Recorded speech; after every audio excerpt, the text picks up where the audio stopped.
Hello guys, তো আজকের হঠাৎ করে প্ল্যান হলো, তো আমরা কুম্ভে যাব।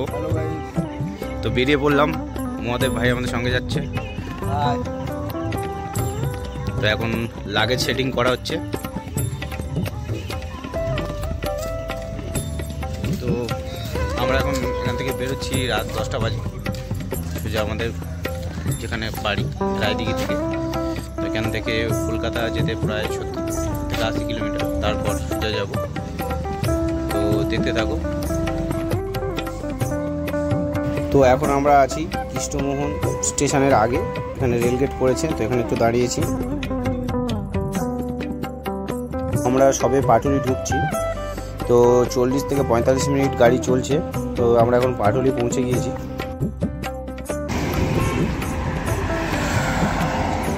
তো আমরা কনস্ট্যান্ট গাড়ি চালিয়েছি, আমরা কোথাও তেমন থামিনি। তো সোজা আমরা প্রায় চলে এসেছি বিহার বর্ডারের আগে।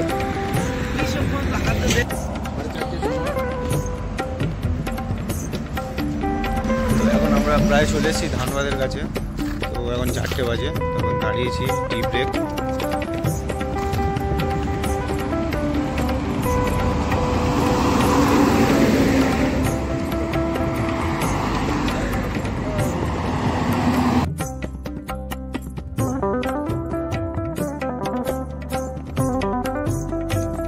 তো আমরা এখন ঝাড়খণ্ড পার করে বিহার ঢুকছি। তো রাস্তা মোটামুটি ফাঁকাই রয়েছে, সকালে তেমন কোনো জ্যাম পাইনি আমরা, শুধু টোলের আগেগুলোতে একটু জ্যাম রয়েছে। আর আপনাদেরকে বলে রাখি, এই যে টোলে কত টাকা কাটছে এবং কটা টোল পড়বে সব কিছু আপনাদেরকে ভিডিও শেষে জানিয়ে দেব।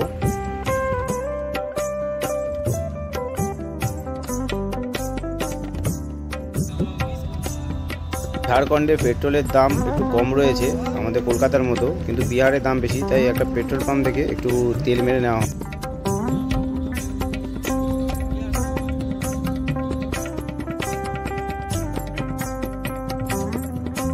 গুড মর্নিং গাইস, তো আমরা এখন আছি ঝাড়খণ্ড ফেলে প্রায় বিহার ঝাড়খণ্ড বর্ডারের কাছাকাছি চলে এসেছি। তো একটা পাম্পে দাঁড়িয়েছি, তো এখানে আমরা তেল মেরে নেব, কারণ বিহারে পেট্রোলের বা ডিজেলের দাম বেশি। তো এইমাত্র আমরা বিহারে প্রবেশ করলাম। তো বিহারে প্রবেশ করতে আমাদের সময় লাগলো প্রায় 6 ঘন্টার মতো। তো রাস্তাতে তেমন জ্যাম পাইনি আমরা।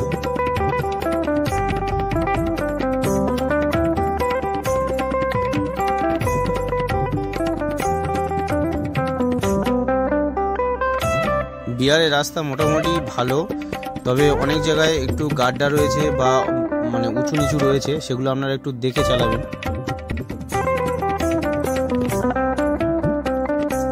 মাত্র একটা বিহারে টোল পড়েছে, টোল গেটে দাঁড়াবো। তো তেমন দেখতে পাচ্ছেন যে তেমন কোনো ভিড় নেই, টোলগুলো ফাঁকা।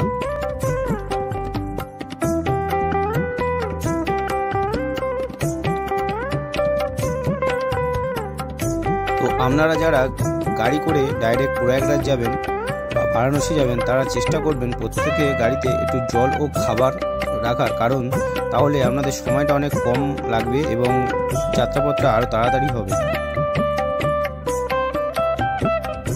তো সকলে মোটামুটি রাস্তাতে কম বেশি করে সবাই ঘুমিয়েছে। তো এখন আমরা একটু ব্রাশ করে নেব এবং সামনে একটা ধাবা দেখে খাওয়া দাওয়া করবো, ব্রেকফাস্ট করে নেব।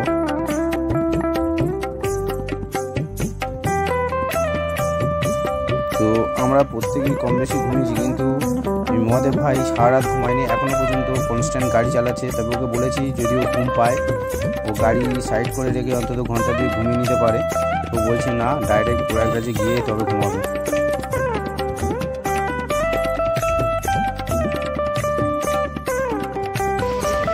হ্যালো গাইস, তো আমরা এখন চলে এসেছি বিহার বর্ডার, এখান থেকে ডিউটি স্টার্ট হবে। তো এখানে একটা ধাবাতে দাঁড়িয়েছি, এখানে ব্রেকফাস্ট করে নেব,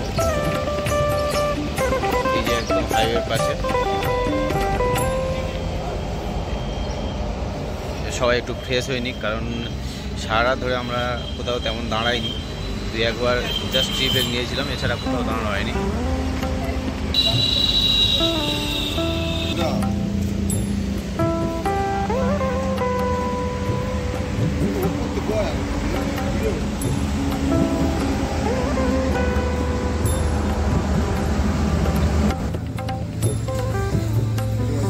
এদিকে ব্রেকফাস্ট বলতে আপনারা রুটি, ডাল এসবই পাবেন।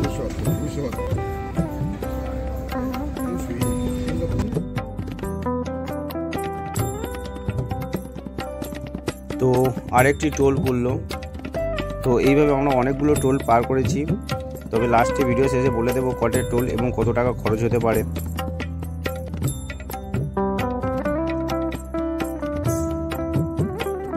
রাস্তাগুলো খুবই ভালো, কোনো অসুবিধা হবে না, মোটামুটি ভালো স্পিডে আমাদের গাড়ি চলছে। কিন্তু হচ্ছে সোন নদী, এই যে নদীটা দেখছো এটা প্রচুর বালি এখানে। তো এখানে প্রচুর বালি রয়েছে, লাল বালি, গাড়ি লোড হচ্ছে, আশেপাশে সব জায়গায় বালি যায়, প্রচুর বালি দেখতে পাচ্ছি এখানে। এই দাঁড়াটি ওয়েস্ট বেঙ্গল থেকে যাচ্ছে কুম্ভ মেলায়।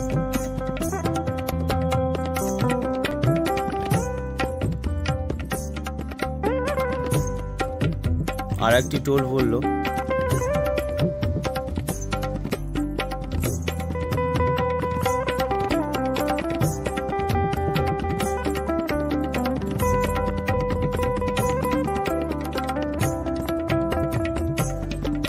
আরেকটি টোল গেট পড়লো। তো মাঝখানে ভিডিওগুলো এই কারণে দেখাচ্ছি না, তাহলে ভিডিও অনেক লম্বা হয়ে যাবে। তো যেগুলো আপাতত দেখানো দরকার সেগুলো দেখাচ্ছি। এখান থেকে অনেকটা জ্যাম লেগে আছে দেখলাম অপোজিট লেনে।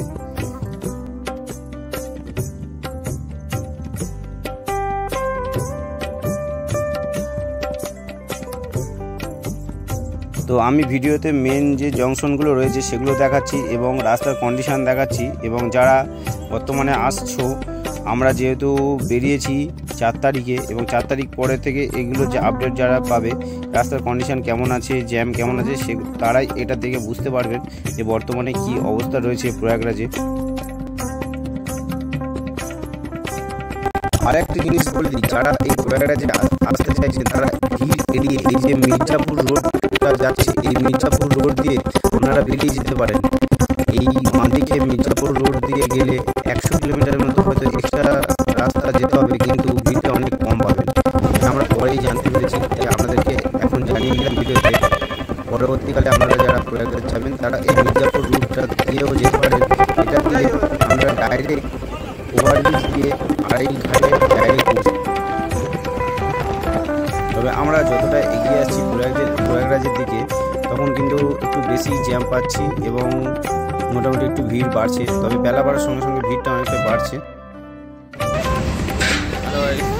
তো আমরা এখন বারাণসী বেরিয়ে একটা ধাবাতে এসেছি, তো এখানে দুপুরে খাবার খেয়ে নেবো। তো অনেকটা জার্নি প্রায় কমপ্লিটের পথে, আর 100 কিলোমিটার গেলে প্রয়াগরাজ। তো এখন বাজে 2টো, তো আশা করছি 3টে থেকে 3:30টার মধ্যে আমরা পৌঁছে যাবো।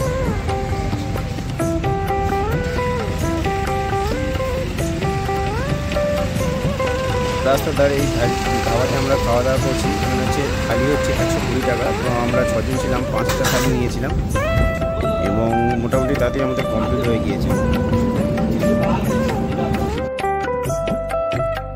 খাওয়া দাওয়ার পর আমরা আবার প্রয়াগরাজের উদ্দেশ্যে রওনা দিলাম। তো এখান থেকে জাস্ট 110 কিলোমিটার বাকি আছে। তো দেখা যাক আমরা প্রয়াগরাজে ঢোকার আগে কতটা জ্যাম পাই। তো আপাতত রাস্তা মোটামুটি ফাঁকা রয়েছে, তো দেখা যাক। এইসব রাস্তা 28-29 তারিখে যারা এসেছিলেন তারা তাদের ভিডিওতে যা দেখেছি, তো আমরা খুব ভয় ছিলাম।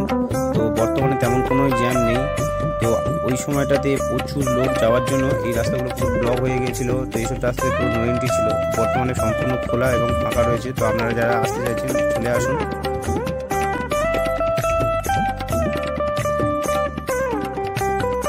তো ভাইরা প্রত্যেকে ঘুমিয়ে পড়েছিল। তো আমি যখনই ওদের দিকে ক্যামেরা ঘুরিয়েছি তো প্রত্যেকে জেগে উঠেছে, এটা দেখে ভালো লাগলো।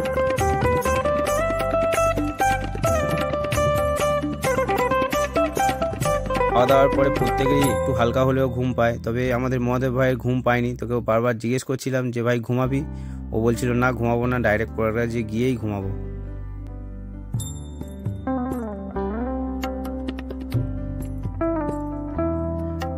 বেনারস থেকে প্রয়াগরাজের রাস্তা সম্পূর্ণ ভালো এবং কোনো অসুবিধা হয়নি।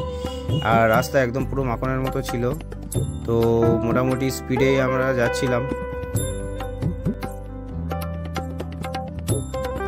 তো আমরা প্রায় 15 মিনিটে 14 কিলোমিটার দূরত্ব অতিক্রম করেছি। তো বর্তমানে সামনে দেখছি হালকা একটু জ্যাম রয়েছে, তো দেখা যাক।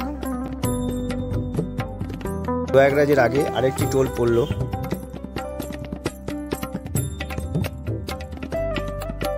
প্রয়াগরাজ আর 830 কিলোমিটার বাকি। তো যতদিন আমরা এগোচ্ছি আমাদের মধ্যে মানে উত্তেজনা আরও বেড়েই চলেছে যে কখন পৌঁছাবো। আমরা গুগল টাইমকে বিট করে মাত্র 16 ঘন্টার মধ্যে প্রয়াগরাজে ঢুকেছি এবং মোটামুটি এখন দেখছি অপোজিট লেনে জ্যাম রয়েছে, সামনের লেন ফাঁকা রয়েছে। তো মোটামুটি আমরা প্রয়াগরাজের ভিতরে এন্টার করে গিয়েছি। তো দেখা যাক সামনে কি ওয়েট করছে আমাদের জন্য। তো গুগল ম্যাপে আমাদের দেখিয়েছিল 18 ঘন্টা সময় লাগবে, তো সেখানে আমরা 16 ঘন্টার মধ্যে প্রয়াগরাজে এন্ট্রি করেছি।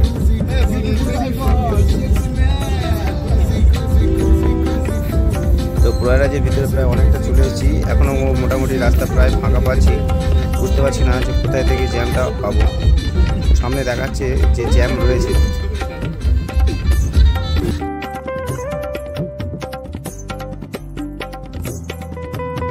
আমাদের সামনে এখন কুম্ভ মেলার গেট। তো এটা অনেকটা আগে থেকে কুম্ভ মেলার এই গেটটি রয়েছে।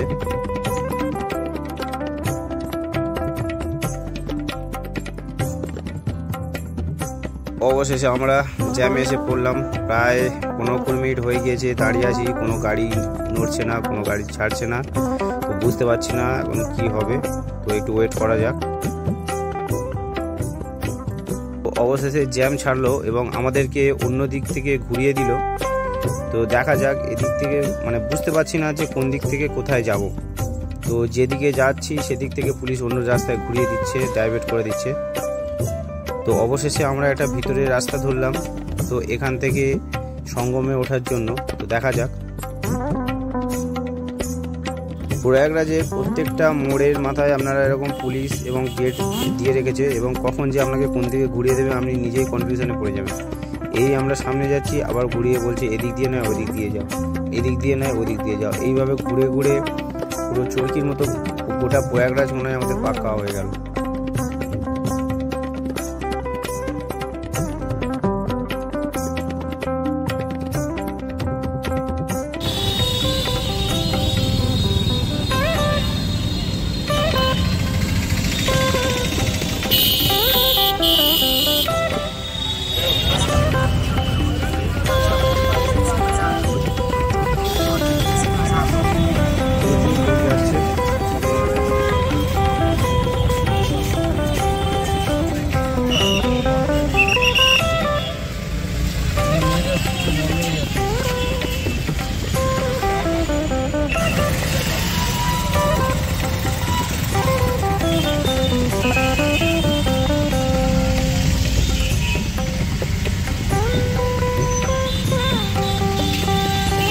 আমরা পুরো রাস্তাটা এলাম, তেমন কোনো জ্যাম ছিল না। তবে প্রয়াগরাজে ঢোকার আগে থেকে প্রচুর জ্যাম রয়েছে। তাহলে যেগুলো চেষ্টা করবেন অনেকটা আগে পৌঁছে যাওয়ার। মেন যে রোডটা থাকে সেটা 3টের আগে বন্ধ করে দেয়। তো সেটা ছাড়া যদি আপনারা আসেন তাহলে অনেক ঘুরে ঘুরে আসতে হবে। আমরা অনেকটা ঘুরে ঘুরে ঘুরে আবার এই রোডে আসলাম।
আমরা ঘুরে ঘুরে প্রায় মেলার ভিতরে এন্টার করে গিয়েছি। তো এখন যাচ্ছি, আমরা টার্গেট নিয়েছি একদম সঙ্গমের কাছে গিয়ে আড়াইল ঘাট, ওখানেই স্টে করব এবং ওখানে থাকবো এবং কাল সকালে স্নান করব এবং তারপর বেরিয়ে যাব অযোধ্যার উদ্দেশ্যে। গাড়ি বাড়ি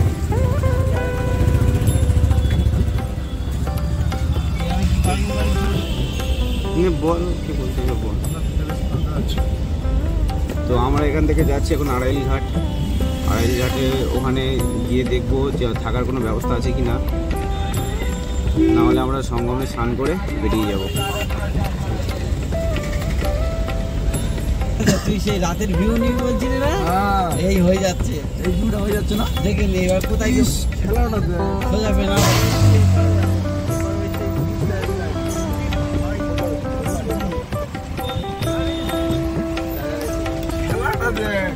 খেলা মানে তুই শুধু পা দিয়ে কর, আমরা এদিকে করছি। বাঁদিকটা শুধু আলোটা করছে না, বাঁদিকটা আমাদের ফ্যান নাই। ডান দিক, ডান দিক, আরে বাঁদিকে আলোটা এবার দেয় না।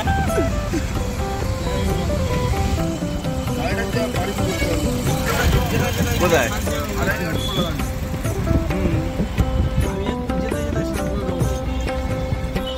না যেখানে সেখানে করবো না, এত কষ্ট করে এসেছি সঙ্গমে স্নান করবো।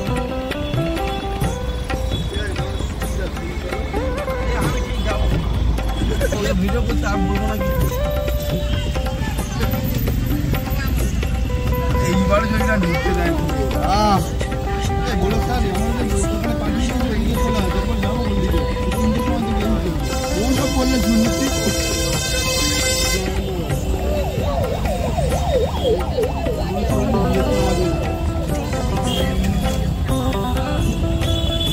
কি লাগা যে হিন্দুতে পড়তে পারছি না।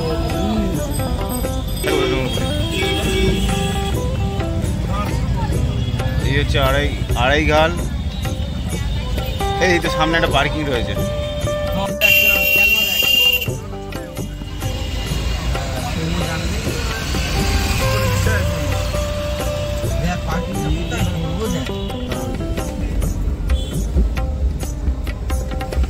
তো আমরা অনেক কষ্টে, তবে কিন্তু আমরা ঠিক জায়গায় গিয়ে স্নানটা করে নেবো এখন। হ্যাঁ অনেক কষ্টে আমরা, তো অনেক কষ্টের অবসান ঘটিয়ে আমরা প্রায় চলে এসেছি একদম সঙ্গমের আগে আড়াইল ঘাটের কাছে। তো এখানে আমরা হোটেল খুঁজে নেব। তো এখানে আমরা হোটেল খুঁজে আজকে রাত্রে আর স্নান করবো না, কালকে সকালেই স্নান করব এবং তারপর বেরিয়ে যাব। অবশেষে আমরা এসে পৌঁছালাম আড়াইল ঘাট। তো এখন একদম সোজা চলে এসেছি গাড়ি নিয়ে। তো অনেক কষ্ট করে, অনেক মানে সময় লেগেছে আমাদের, 5 কিলোমিটার মতো রাস্তা, আমাদের 3.5 ঘন্টা সময় লেগেছে আসতে, প্রচুর জ্যাম। তো যারা গাড়ি নিয়ে আসছো তারা একটু আগে 3টের আগে মেলাতে ঢোকার চেষ্টা করো, তাহলে পার্কিং করতে পারবে। বেনিমাধব মন্দির,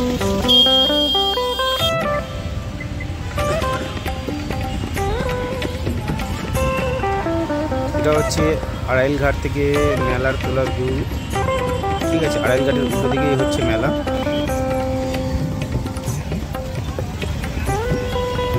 এখন আমরা এই হোটেলটাতে যাব, একদম আড়াইল ঘাটের উল্টো দিকে এই হোটেলটি রয়েছে। তো এখানে কেমন কি রেট চলছে জানবো, আর রুম আছে কি অ্যাভেলেবেল আছে কিনা সেটাও জানবো।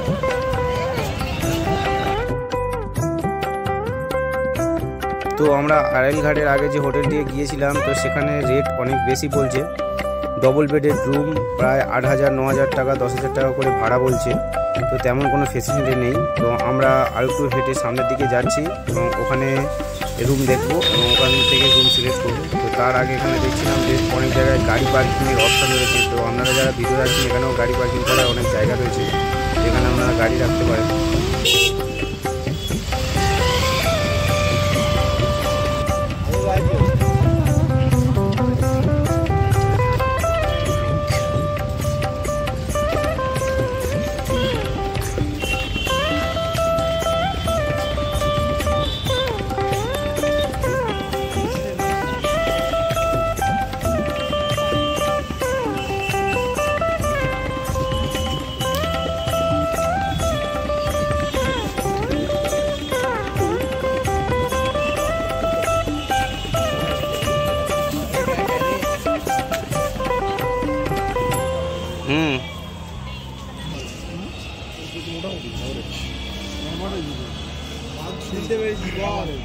বাথরুম কি এটা আছে? তো আমরা এখন প্রয়াগরাজের মধ্যে আছি। তো এখানে আমরা হোটেল খোঁজার চেষ্টা করছি।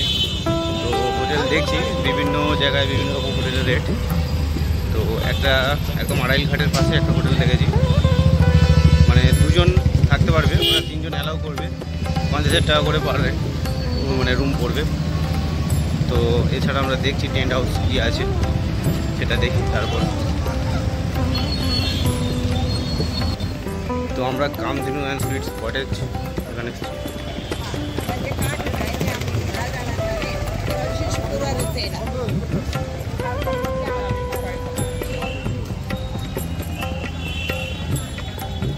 সব রুম ফুল রয়েছে। তো আমরা ফিরে যাচ্ছি এবং দেখছি এর পাশেও অনেক কটেজ রয়েছে, কটেজ টেন্ট হাউস রয়েছে, দেখা যাক।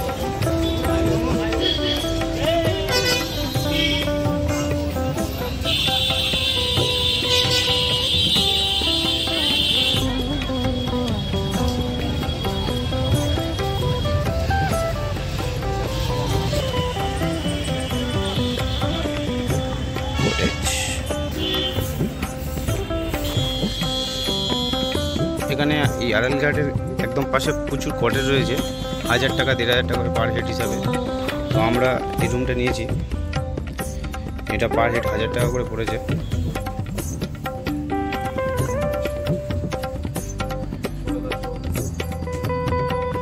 অ্যাটাচ বাথরুম রয়েছে, এগুলো সব টেম্পোরারি বানানো।